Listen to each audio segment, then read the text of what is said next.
दिलरुबा प्यार भी कभी। हाँ तुम। नमस्कार दोस्तों, मैं हूं अफजल खान और आप देख रहे हैं OSM बॉलीवुड। आज के इस एपिसोड में हम आपको एक ऐसी कलाकारा से रूबरू कराने जा रहे हैं जो पाकिस्तान में जन्मी थी। आज़ाद भारत में आने के बाद हम उन्हें उन कलाकारों में शामिल करते हैं जिन्होंने अपने अभिनय की छाप अलग ही तरीके से छोड़ी है।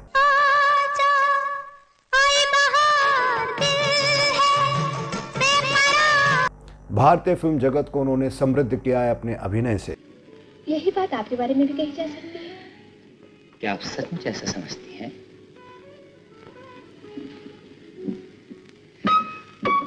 1955 से लेकर 1972 तक वो फिल्मी दुनिया के पर्दे पर छाई रही थी, बेहद सक्रिय रही। लग जा गले के फिर हसीना। एक से बढ़कर एक फिल्मों का उनके साथ नाम जुड़ा हुआ है। अपनी अमिट छाप छोड़ी है उन्होंने दर्शकों के दिल पर, और वो जब पर्दे पर आती थी तो उनकी खूबसूरती देखकर दर्शकों के दिलों से निकलता था, वाह आह क्या खूबसूरती है। तेरा मेरा प्यार अमर, फिर क्यों मुझको। पिछली सदी की इस खूबसूरत और प्रतिभाशाली अभिनेत्री का फिल्मों से संन्यास के अनेक वर्ष गुजर जाने के बाद भी उनकी फिल्मों को कभी भुलाया नहीं जा सकता। सजना बरखा बहार आई। और हाँ दोस्तों, उनका नाम हम आपको बता देते हैं। उनका नाम था, जी हाँ, साधना, खूबसूरत साधना। भी ना जाओ छोड़ कर के दिल अभी भरा नहीं। अपने ज़माने की इस ख्यातनम अदाकारा की जीवन के बारे में ऐसे तो अनेकों रोचक बातें हैं जो हम आप तक पहुंचाएंगे, जो शायद ही किसी ने इतने विस्तार और गहराई से आपको बताई होगी।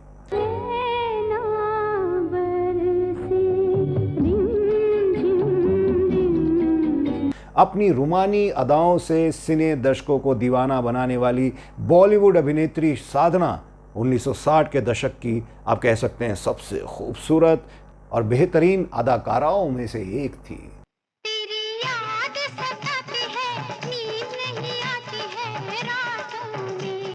दोस्तों, साधना का जन्म 2 सितंबर 1941 को ब्रिटिश इंडिया शासनकाल में सिंध प्रांत के कराची शहर में हुआ था।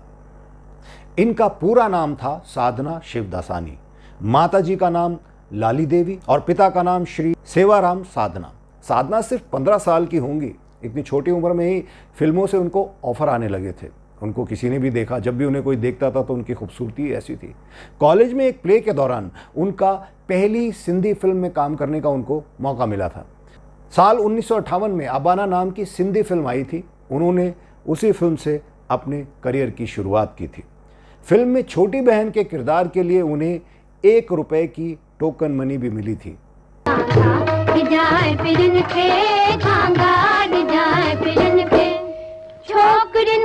तो इस तरह से साधना ने महज 14 या 15 साल की उम्र में ही अभिनय शुरू कर दिया था। सही मायनों में उनके फिल्मी सफ़र की अगर हम शुरुआत माने तो वो होती है 1955 में रिलीज हुई फिल्म श्री 420 से। जी हाँ, बहुत बड़े बड़े एक्टर थे इस फिल्म में। राज कपूर जो लीड रोल में थे। फिल्म में राज कपूर ने कैमियो किरदार किया था और साधना फिल्म के सुपरहिट गाने मुड़ मुड़ के ना देख मुड़ मुड़ के, जी हाँ, इस गाने में नजर आई थी। आज भी ये गाना सुना जाता है। मुड़ मुड़ के ना देख मुड़ मुड़ के, मुड़ के ना देख मुड़ मुड़ के। ये गाना आप ठीक से देखिएगा। इस गाने में वो कोरस गर्ल के रूप में दिखाई देंगी। लेकिन फिल्म श्री 420 के दौरान ही राज कपूर और साधना शिवदासानी के बीच एक बात को लेकर झगड़ा हो गया और उसका नतीजा ये निकला कि काफ़ी लंबे समय तक दोनों ने एक दूसरे के साथ बात भी नहीं की, काम भी नहीं किया। ये विवाद साधना के हेयर स्टाइल को लेकर हुआ था। और दोस्तों, ये वही हेयर स्टाइल था जिसे दुनिया ने बाद में साधना कट के नाम से जाना और अपनाया भी। दरअसल साधना अपने हेयर स्टाइल का शुरुआत से ही बहुत ख्याल रखती थी। वो बहुत मॉडर्न ख्यालों की थी। श्री 420 की शूटिंग के दौरान वो अपने हेयर स्टाइल पर ध्यान रख रही थी, क्योंकि उनका हेयर स्टाइल बिल्कुल अलग था, सबसे जुदा था। शूटिंग के दौरान राज कपूर को साधना की ये बात बिल्कुल पसंद नहीं आ रही थी। राज कपूर ने साधना को कई बार बार अपने बालों के लिए ज़रूरत से ज़्यादा ख्याल रखने के लिए मना किया, लेकिन वो नहीं मानी। उम्र ही ऐसी थी, जवान उम्र में ऐसा ही होता है, खूबसूरती का ख्याल रखा जाता है। इसके बाद राज कपूर ने गुस्से में उन्हें अभिनय छोड़कर शादी करने के लिए कह दिया, घर बसाने को कह दिया कि भाई तुम तो अपने आप को ही देखती रहती हो, ऐसा करो, फिल्में तुम्हारी बस की नहीं है, काम तुम्हारी बस की नहीं है, तुम शादी कर लो। साधना को राज कपूर की बात बिल्कुल बुरी लगी और वो सेट छोड़कर वहाँ से चली गई। इसके बाद साधना और राज कपूर ने काफ़ी लंबे समय तक एक दूसरे से बात नहीं की और काफ़ी लंबे समय तक एक दूसरे के साथ काम भी नहीं किया। लेकिन साल 1964 आया और एक बार फिर से ये दोनों एक दूसरे के सामने थे। जी हाँ, दूल्हा दुल्हन एक फिल्म आई जिसमें वो दोनों साथ नजर आए। हालांकि ये फिल्म कुछ खास कमाल नहीं दिखा पाई, लेकिन साल 1960 में आई फिल्म लव इन शिमला इनके फिल्मी करियर में मील का पत्थर साबित हुई। BORE दोस्तों, साधना ना सिर्फ अपनी फिल्मों को लेकर चर्चाओं में रही, बल्कि अपने स्टाइल स्टेटमेंट को लेकर भी उन्होंने बड़ी सुर्खियां बटोरी थी। फिल्म लव इन शिमला में पहली बार साधना को नए अवतार में देखा गया था। बड़ी खूबसूरत फिल्म थी। मीडिया रिपोर्ट्स की माने तो फिल्म के निर्देशक RK नैयर ने ही साधना को ये हेयर स्टाइल अपनाने के लिए कहा था। ना सिर्फ फिल्मों में बल्कि आम लोगों के बीच भी दोस्तों ये हेयर स्टाइल बहुत पॉपुलर रहा है, जो आज भी कई लड़कियों की बेहद पसंद माना जाता है। तब भी हम देखते थे साधना कट, आज भी साधना कट के नाम से हेयर स्टाइल जो है वो हेयर स्टाइलिस्ट जो है बाल काटते हैं। अगर कहा जाए कि साधना शिवदसानी के हेयर स्टाइल को युवतियों ने खूब कॉपी किया तो इसमें कोई हैरानी की बात नहीं होगी।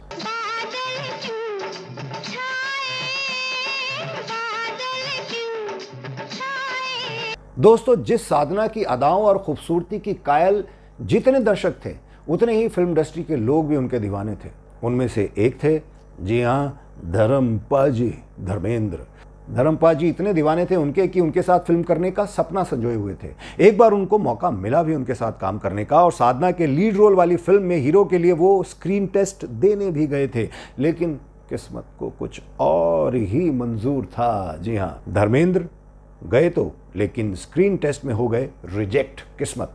ये फिल्म थी लव इन शिमला, जो 1960 में रिलीज हुई थी। जी हाँ, इस फिल्म में साधना के साथ जॉय मुखर्जी हीरो थे, जिन्हें इस फिल्म से लॉन्च भी किया गया था। क्या है रंगे बहार, लव का मतलब है प्यार। धर्मेंद्र जी को साधना के साथ काम करने का मौका 10 साल के बाद मिला। जी हाँ, 10 साल बाद, और वो फिल्म थी इश्क पर जोर नहीं।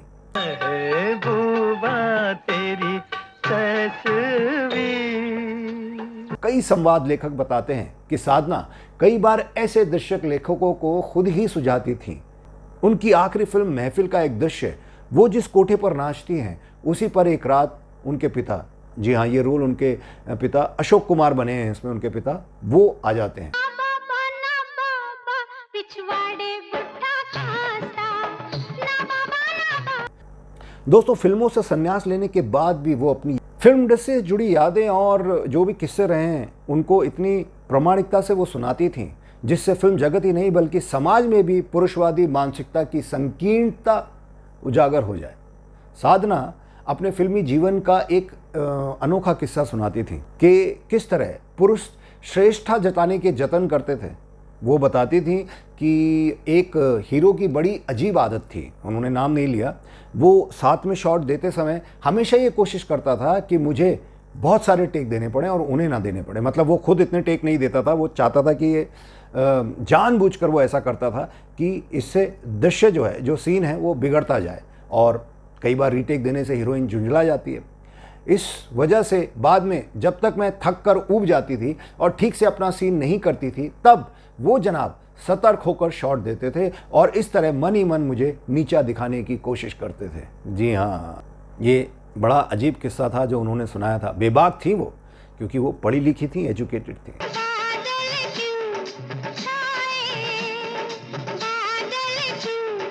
फिल्म मेरे महबूब से दुनिया को अपने हुस्न का जलवा दिखाने वाली हुस्ना की छवि हमेशा लोगों के दिलों में रही है। मेरे महबूब में क्या नहीं, क्या नहीं, मेरे महबूब। हुस्न जरा जाग, तुझे इश्क जगाए। उन्हें याद करते हुए मनोज कुमार ने कहा भी था, मैंने साधना को पहली बार खार से अंधेरी जाते हुए एक लोकल ट्रेन में खिड़की के सहारे बैठे हुए देखा था। उनके माथे की जो लटें थी वो हवा में उड़ रही थी। मैंने मन में सोचा, ऐसी बेमिसाल खूबसूरती को तो फिल्मों में होना चाहिए। शायद फिर इस जन्म में मुलाकात। बस कुछ साल बीते और वो दिन भी आया जब हिंदी सिनेमा के शिखर पर मैंने साधना को देखा। सुनाई नहीं देता? कौन हो तुम? कोई नहीं, कहाँ जाना है? कहीं नहीं। फिल्म एक्टर विश्वजीत ने कहा था, उसके चेहरे पर क्लोजअप शहर भर की चर्चा के विषय बनते थे। डांस डायरेक्टर सरोज खान ने कहा था कि वो क्या इंसान थी बाबा, झुमका गिरा रे बरेली के बाजार में, आय हाय हाय। इस गाने की शूटिंग के बाद उसने मुझे लटकने वाले बेहद खूबसूरत झुमके तोहफे में दिए थे। झुमका गिरा रे बरेली के बाजार में, झुमका गिरा रे। दोस्तों, मई 2014 में मुंबई में आयोजित एक कार्यक्रम में कैंसर और एड्स पीड़ितों की सहायता के लिए 73 वर्षीय साधना एक बार फिर रैंप पर आने को तैयार हो गई। जी हाँ, भलाई के लिए उन्होंने एक कदम उठाया। सुनहरी गुलाबी साड़ी में सजी साधना 3 दशक का एकांतवास छोड़कर अभिनेता रणबीर कपूर के साथ दर्शकों से मुखातिब होने मंच पर चली आई। तालियां बजाते, किलकारियां भरते, इतने सारे लोगों को देखकर वो इतनी खुश हुई। उन्होंने महीन पल्ला गिराया तो पार्श्व से बज उठा, लग जा गले कि फिर से हंसी रात हो ना हो। तमाम ग्लैमर से इतर फिल्मी दुनिया की एक हकीकत ये भी है कि ये शोबिज़ इंडस्ट्री बाहर से जितनी चमक दमक भरी दिखती है ना दोस्तों, जितनी खूबसूरत नज़र आती है, अंदर से ये उतनी ही दुखी है, उतनी ही दर्द भरी है, उतनी ही काली है। यहाँ पर सब सलाम करते हैं उगते सूरज को, और ढलते को और डूबते को कोई नहीं देखता। इसके बड़े बड़े एग्जाम्पल रहे हैं। जहाँ में ऐसा कौन है कि जिसको गम मिला नहीं। कुछ ऐसा ही एक्ट्रेस साधना के साथ भी ऐसा ही किस्सा हुआ था। दोस्तों, घर के लिए साधना मरते दम तक आशा भोसले के साथ कानूनी लड़ाई लड़ती रही। आशा भोसले ने उन पर केस दर्ज किया था। वो केस क्या था और क्यों आशा भोसले और साधना एक दूसरे से टकराई थी, आइए आपको बताते हैं किस्सा। दरअसल बात 1995 की है। उनके पति आर.के. नैयर की मौत के बाद बहुत कुछ सही नहीं था, बिगड़ गया था। साधना एकदम अकेली पड़ गई थी। बेदर्दी बालमा तुझको मेरा मन याद करता। रिपोर्ट्स की माने तो साधना पति के साथ मुंबई के खार स्थित एक बंगले में रहती थी जिसका नाम था संगीता। पति की मौत के बाद उन पर बेहद उनका बुरा असर पड़ा था। उनका मन हर किसी से हट गया था। वो बीमार भी रहने लगी थी। मुझे तेरी मोहब्बत का सहारा। इसी बीच वो इंडिया छोड़कर यूएस चली गई थी। सोचा माहौल बदलेगा, कुछ और समय निकलेगा तो शायद अच्छा लगे। साधना ने खुद को बॉलीवुड से दूर कर लिया था। लेकिन दोस्तों, साधना को कहाँ पता था कि उनके आने वाले दिन कोर्ट कचहरी के चक्कर काटने में निकल जाएंगे। बुढ़ापे में भी उन्हें कोर्ट में घसीटा जाएगा। दरअसल साधना का बंगला और जो उनका फ्लैट, जिस बिल्डिंग में वो रहती थी, उसी में उस बिल्डिंग को बनाने वाला बिल्डर भी रहता था। बताया जाता है कि उस बिल्डर की नज़र काफ़ी समय से साधना की प्रॉपर्टी पर थी। साधना अकेली थी, इसलिए पति की मौत हो चुकी थी और उनकी संतान कोई थी नहीं। बिल्डर ये चाह रहा था कि साधना के बंगले को किसी तरह मोटी रकम में बेचकर मुनाफा कमा लिया जाए। उसने सिंगर आशा भोसले को साधना के बंगले का मोटी रकम में बेचने का ऑफर दे दिया। आशा भोसले को बंगला पसंद आया, वो तैयार हो गई। इस बारे में साधना को पता ही नहीं था कि मेरे पीछे क्या हो रहा है, लेकिन उनकी हालत ऐसी कर दी गई कि वो अपने ही घर में कैद हो गई। साधना को घर से निकालने के लिए उस बिल्डर ने तमाम तरह की अजीब अजीब हरकतें की, अलग अलग तरह के हथकंडे अपनाए। अगर रिपोर्ट की माने तो बिल्डर ने साधना को घर के अंदर जाकर जान से मारने की धमकी भी दे डाली। साधना ने इस मामले की पूरी जानकारी पुलिस को दी थी, रिपोर्ट भी दर्ज कराई, जिसके बाद उस बिल्डर को अरेस्ट किया गया था। बताया जाता है कि साधना को अपने ही घर के कई हिस्सों में जाने से रोक दिया जाता। उन्हें अपने ही घर की छत और बगीचे में जाने से मना कर दिया गया था। इसी बात पर आशा भोसले और साधना में ठन गई। आशा भोसले ने पैसे दिए थे, उनको ठगा गया था। उनका दावा भी अपनी जगह पे सही था और ये तो अपने घर की मालिक थी, गलती थी उस बिल्डर की। आशा भोसले ने साधना के खिलाफ सांता क्रूज पुलिस थाने में एफआईआर दर्ज करवाई थी। इसमें आरोप लगाया गया था कि साधना सिर्फ बिल्डिंग की ग्राउंड फ्लोर की किराएदार हैं, लेकिन वो उन्हें और उनके स्टाफ और अन्य मेंबर्स को रोकती टोकती रहती हैं। वो उन्हें बगीचे में भी जाने नहीं देती हैं। आशा भोसले ने कहा था कि साधना गलत ढंग से बगीचे पर अपना हक जता रही हैं, जबकि बगीचे पर सिर्फ और सिर्फ उनका हक है। वहीं इस बारे में साधना को कुछ और ही कहना था। साधना ने मुंबई मिरर को दिए अपने एक इंटरव्यू में बताया था कि वो आज से नहीं 50 साल से इस बंगले में रह रही हैं, लेकिन उन्होंने कभी भी आशा भोसले को बगीचे में जाने से नहीं रोका है। उन्होंने आशा भोसले से सिर्फ इतना कहा था कि जो भी लोग उस बंगले को देखने आ रहे हैं वो बस उसकी जानकारी उन्हें दे दिया करें। उनका स्वागत करूंगी मैं, उनका स्वागत है, लेकिन वो अपने घर में किसी अजनबी को आने नहीं देंगे। खैर, साधना और आशा भोसले के बीच प्रॉपर्टी को लेकर ये कानूनी कार्रवाई काफ़ी लंबे समय तक चलती रही। वो बीमार थी, बावजूद इसके कोर्ट के चक्कर काटती रहीं। आलम यह हुआ, आगे चलकर लड़ते लड़ते कोर्ट कचहरी के चक्कर काटते काटते साधना इस दुनिया को छोड़कर चली गई। साधना के फिल्म करियर में संयोग और दुर्भाग्य का भी अच्छा खासा दखल रहा है दोस्तों। 25 साल की भरी पूरी युवावस्था में जब उनका फिल्मी करियर पूरे उफान पर था, तब उन पर ऐसे भयानक रोग थायराइड का आक्रमण हो गया, जिसने विदेश में उन्हें जाने पर मजबूर किया। महंगे इलाज पर उनका पूरा जीवन बीता। थायराइड ने रह रहकर उन पर बहुत बुरा असर डाला और उनके शानदार फिल्मी करियर को, उनके सफ़र को परेशानियों से भरा कर दिया, तहस नहस कर दिया। साल 2015 यानी फिल्म आरज़ू और वक्त का 50वां स्वर्ण जयंती साल, अखबार, पत्रिकाएं, टीवी चैनल साधना की खबरों से भरे हुए थे। फूलों की रानी, बहारों की मलका, तेरा मुँह अजीर उठ कर अब कहाँ जाएगा। छलके तेरी आंखों से शराब और उत्सव धर्मी लोग जश्नों की संभावनाएं खोज रहे थे, लेकिन मिस्ट्री गर्ल की फितरत कुछ और ही कह रही थी। कैलेंडर क्या केवल सुखों के होते हैं, दुखों के नहीं होते। यही तो वो साल था दोस्तों जब इसके 50 साल पहले वर्षांत तक साधना की शादी की सुख बुघाट शुरू हुई थी। पुरानी बातें ज़िंदगी के उतार चढ़ाव के पन्नों को पलटती है, याद करती है। भविष्य की चिंता करते हुए साधना की तबीयत गिरने लगी। सालों से अकेलापन तो वो झेल ही रही थी, बहुत ज़्यादा तनाव में भी थी। डॉक्टरों ने बताया कि एक हिस्से पर, उनके मुंह के एक हिस्से पर बहुत बुरा असर डाला है इस बीमारी ने, और यदि जल्दी ही इसका ऑपरेशन नहीं हुआ तो मुंह में कैंसर विकसित हो जाने के बहुत सारे संकेत हैं। ये वही समय होता है जब दोस्त, रिश्तेदार सब लोग आ जाते हैं, आपको देखते हैं। साधना अकेली थी। उन्हें लगता साथ में कोई है तो बस मेरा साया। कहने को शहर में एक बहन थी, समर्थ, सक्षम और समृद्ध, लेकिन वो न जाने किस बात का इंतकाम ले रही थी उनसे, उनको देखने तक नहीं आई। दोस्तों, जब अपना ही वक्त साथ ना दे तो कोई क्या कर सकता है। जग की सच्चाई तो यही है।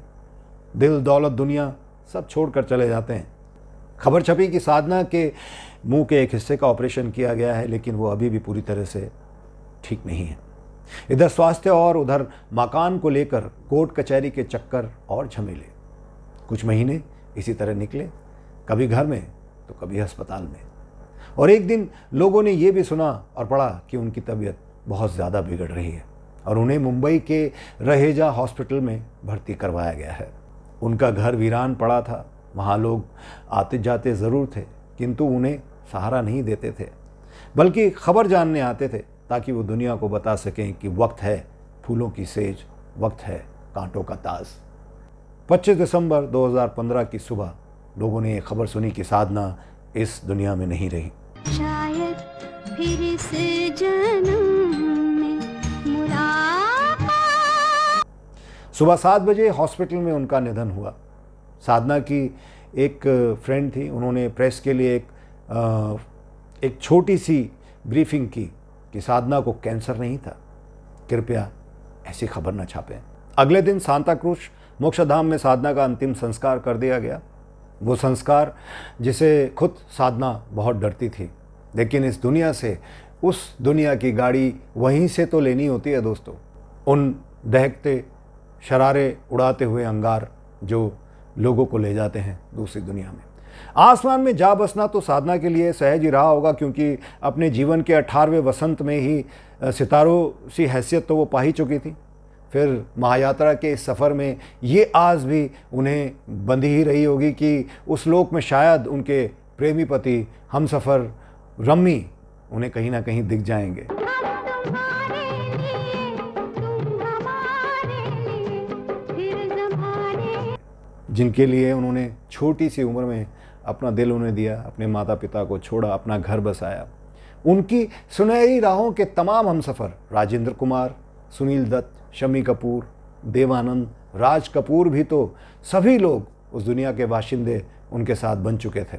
दोस्तों, साधना को सिंधी समाज ने भी सम्मानित किया है, सिंधी अप्सरा का खिताब दिया उन्हें। उन पर सिंधी भाषा में एक जीवनी भी अशोक मनवानी ने सुहिणी साधना शीर्षक के नाम से प्रकाशित की थी। एक बुत बनाऊंगा तेरा और पूजा करूंगा। दोस्तों, इस बात में कोई संदेह नहीं है, फिल्म इंडस्ट्री को एक विलक्षण व्यक्तित्व की मलिका हासिल हुई थी साधना के रूप में।